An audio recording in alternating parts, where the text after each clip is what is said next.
Hello, everyone, and welcome to another episode of The Sweet Spot. This is your host, Ryan Embree, for a special edition of The Sweet Spot. We teased it on social media. Hopefully, you are tuning in. But we are here for our 5 key takeaways from the hospitality show, which just happened here at the end of June 2023 at the beautiful Venetian. This was an inaugural event. We had been talking about this for a while. We had the opportunity to show up to the hospitality show as press and media, interview some of the industry's top influencers. So if you get the opportunity, head to our YouTube page, follow us on social media. We're going to be posting all of those great interviews, insights, and data. Everyone we talk to at the hospitality show over in Vegas to our YouTube page. So check that out. But today, we are going to be talking about the top 5 takeaways from the event. This was filled with some incredible panelists and guest speakers at this event. That's why I love these industry events so much. And I was interviewing someone at the hospitality show, and I know we always talk about this pent up demand for travel, but it certainly feels like there's been some pent up demand for these industry events. And it's so interesting to get these blend of industry leaders because you get just such different perspectives that sometimes we get siloed in for a brand show or other industry event. So this hospitality show was certainly special because it had a lot of point of views.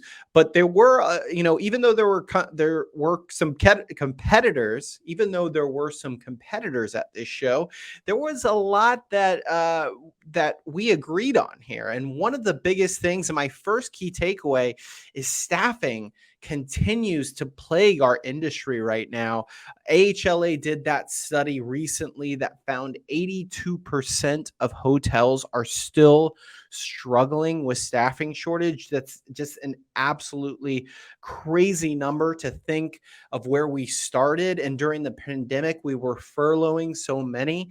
And that's really where the panelists kind of started. And it's such a unique perspective because we talked about the millions that went into furlough during the pandemic and how there could be some that have left our industry for good.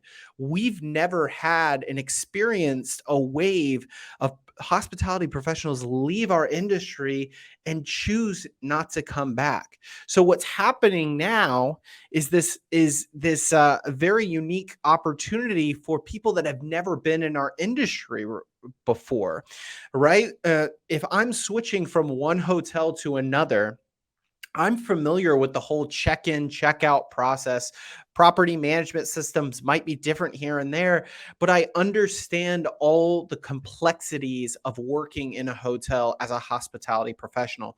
Now, the people that are coming into our industry, they might not understand those at first. So we've got to do a better job of kind of simplifying these processes for people new to our industry. And that's a big challenge that they talked about at the hospitality show, is figuring out ways that we can make our processes more efficient. So someone that might have not worked in the hotel industry before can come in and seamlessly really get into a groove into their role, because that first 90 days is absolutely critical to retention for our employees. That's why things like TMG's Respond and Resolve and responding to reviews and taking that off the plate of our employees is so important, because that could be something that someone new to the hotel industry, that's a skill. They might not have understand the nuances right away of how to respond and show service over a review response. So outsourcing to a company like Travel Media Group to help respond to those reviews certainly could be a way to make those processes more efficient and simple, like we were talking about today. This panel was talking about how we need to be the aggressors when it comes to recruiting and not just looking through the hospitality school lens, right? How many times have we run into other professionals in other areas and said, I went to school for hospitality, but now I'm doing something different? We need to go after the marketing degrees, the business degrees, and show that there is a real clear cut career path. Someone used this phrase I absolutely love: come for a job, leave with a career. We need to be able to show those stories to our potential employees. And one of the places that we've talked about on this podcast that especially younger generation is going to be looking is online reviews, right? It's very easy for me as an employer to say, you know, if you want to understand a day in the life, go to our review sites, go to our TripAdvisor. These are the people that are expressing how their experience was at their property. And if you've got a bunch of one-star reviews, people yelling, complaining, saying that the service, they might not, they might choose the competition down the street. And you can guarantee that Gen Z and younger travelers, they are doing their research before they are applying to these jobs. So super interesting. A lot of creative ways I've saw to try to combat this shorting staffage. One, Sage Hospitality did a pilot or a trial of a 4-day work week for GMs in Denver. What is our biggest knock on our industry sometimes? That we're 365, 24/7. Other industries could be using that as leverage to capture talent. Maybe we start thinking about that differently. We also had, the idea of these employees and associates picking their own schedule. I thought that was super, super unique. I've never heard that before, of saying, okay, you get the opportunity to choose where you want to work. So if you're a hotel management company in the LA market, for example, you might have, a dozen hotels. I could pick the shift and property that I want to work with that works best with my schedule. That's a competitive advantage that in our industry we haven't seen before. Another panelist during this discussion decided to go a completely different route. They shifted all of their dollars for recruiting and actually shifted it to investment and develop it in their current associates. They figure, you know what? It's better for me to try to build someone and develop someone from interior than try to recruit someone on the outside that might be job hopping that we've seen so much of.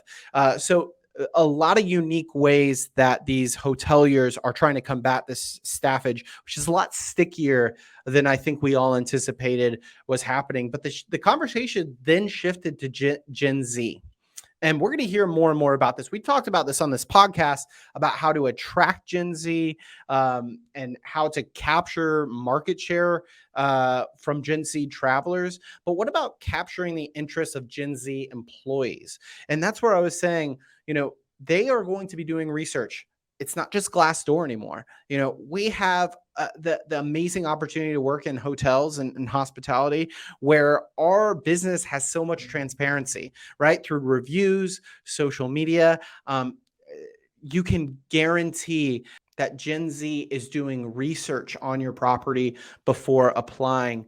I thought a really cool exercise that someone on the panel suggested is looking at your job descriptions. So back in the day, a job description used to just be skills and what description of what to do in this job, right? This particular person suggested putting the mission of your organization at the top of that, because that is what Gen Z is really focused in on. They're focused on relationships and experiences and the impact that they make. So moving that mission statement maybe from a little bit lower down on the priority list in their job description to the top. This is their why, and understanding that why is super, super important to that generation. So really, really love that exercise because it's something that I think we overlook a lot of the time. When's the last time you've taken a look at your job description when an open position has become available, right? Most of the time we're just kind of copy pasting and put it back up on those places. So might be a time to look at that. And the way that they receive feedback is so critical as well. This is a very funny line about kind of annual reviews up on the panel about talking about how this generation is not going to wait an entire year for you to tell them that they're doing a good job. And, one of the things I talked about is social media. Right? We are constantly getting instant gratification, especially younger travelers on places like Instagram, TikTok. likes, they're getting shares, they're getting comments, they're getting constant feedback with everything that they're doing online. And they're expecting that not only in their social life, but professional life. So, no, gone are the days that annual reviews are the only time that we can really share with our associates how they're doing. They are going to be expecting, especially this younger generation, going to be expecting constant feedback from you as an employer. So, something to keep in mind, having clear cut path outlines with maybe quicker milestones, right? I'm sure a lot of you have listened to this, may have gotten that AGM or front desk manager job after maybe even months, maybe even years of being at a property. This generation wants very trackable milestones in order to hit a different career path. And I think that's going to honestly serve us better, is to show these stories. And speaking of showing these stories, they had a brand new announcement of a new TV show that was going to highlight working in our industry in a way that hopefully appeals to younger travelers. So AHLA is doing some really unique things in order to attract more talent to this great, great industry that we all work in. So staffing continues to be an issue. That was key takeaway number one. Still an incredibly large headwind in our industry, and something we're going to have to figure out to combat. But my second key takeaway might actually help with that, and that is technology, right? So we had multiple panels on technology, AI, and Chat GPT. That is just the trending word right now. And in fact, I think they shared some statistics about how it was, one of the number one search items on Google, and written about as of late. So Chat GPT, it's funny in an industry where we've had, so many TMG hospitality trailblazers on this podcast and that series that we've been doing. The question has always been, how do we speed up technology in our industry? We historically are an industry that lags behind in other industries in implementing technology. And this guest speaker actually really cautioned us with going too fast and figuring out what exactly we can use this for. And I thought he brought some really unique perspective. For obviously, when we think about AI and ChatGPT, we're thinking about we first rush to our customer, to our guest, right? But what about our associates and employment? We just talked about how difficult it is to retain talent, acquire talent in our industry. I thought he posed some really unique kind of examples of how we can implement technology to help on the employee retention side or acquisition, talent acquisition side of our business. But at the end of the day, I think some of the most, the quickest ways that we can implement this technology would be through the guest and consumer side. In fact, we're already seeing it right now with a Chat GPT Expedia plugin. Now, if you haven't seen this yet, it's super, super cool technology where as a traveler, I could type in dates, I can type in a location or a destination of where I'm looking to travel to. I could type in a budget. I could type in the amount of stars that I want to stay at the hotel. And it's going to just search across the internet and give me all of these results. And I think this resonates with what we've been talking about on this podcast, because we could be in a place here in the near future where your hotel is not even a part of the conversation anymore. When, guests and travelers right now Google hotels in your area, it's got a duty to kind of give you every single hotel. Now, you might not be on the first page. That's obviously our goal, but you're at least in the running. We could get to a place where the parameters set by a traveler are so unique that your hotel might not even be visible. And that's very, very scary for some hotels. So what I would say in order to combat that, or even to say, there is that glimmer of hope, it's going to be the hotels that are getting feedback from guests, because what ChatGPT uses is the information that it finds online. And what better ways to find information for a hotel than what? User generated content and reviews. If someone says, I want a pet friendly hotel that's 4 stars on TripAdvisor in Orlando, the amount of feedback that we're getting directly correlates to whether you will be in that search, kind of like it does right now with Google, but to an even more degree and specific degree with ChatGPT and this Expedia plugin. So things are going to get really interesting here, but keep that in mind. And there's a lot of caution behind rushing this technology and using it to potentially replace employees at a hotel. And we've talked about this is a people serving people industry. And we need to figure out ways like AI and ChatGPT, not to replace our associates, but to empower them, make their jobs easier so that we can retain them and they can be more effective at what they're doing, because there's no substitute for customer service in our industry. We've learned that.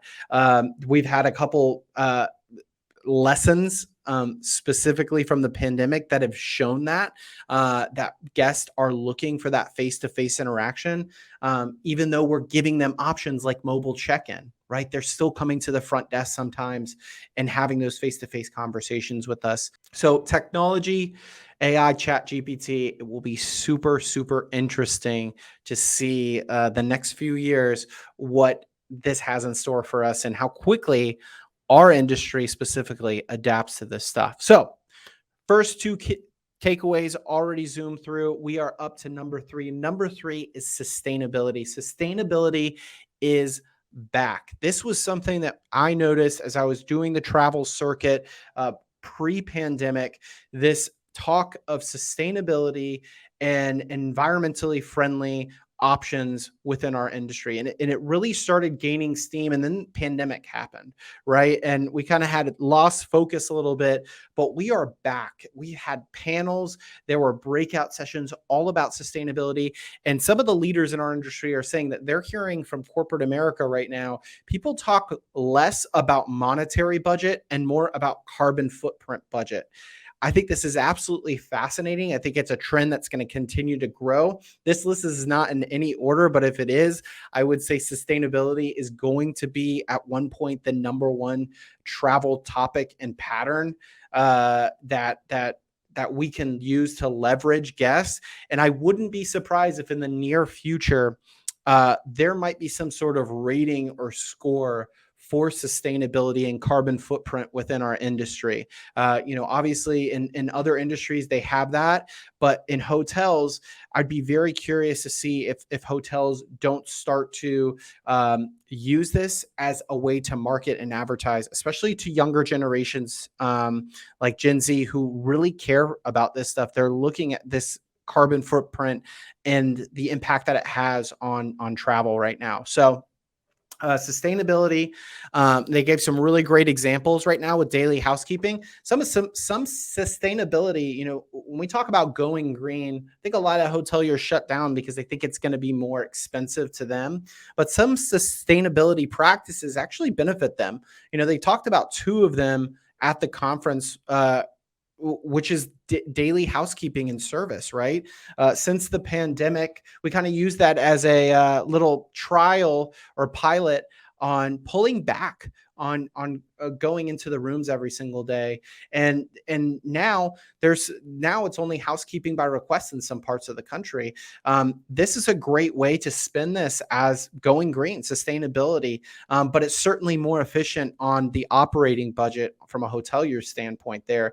And then what about the shampoo bottles, right? So the little shampoo bottles that we've been so accustomed to for the past decade or so, those are starting to disappear into more dispensers. And again, this is all behind the trend of sustainability, going green, and not being as wasteful as we've been in the past. So again, huge opportunity here for hoteliers to go in there, start marketing and advertising this. I've been saying this on this podcast.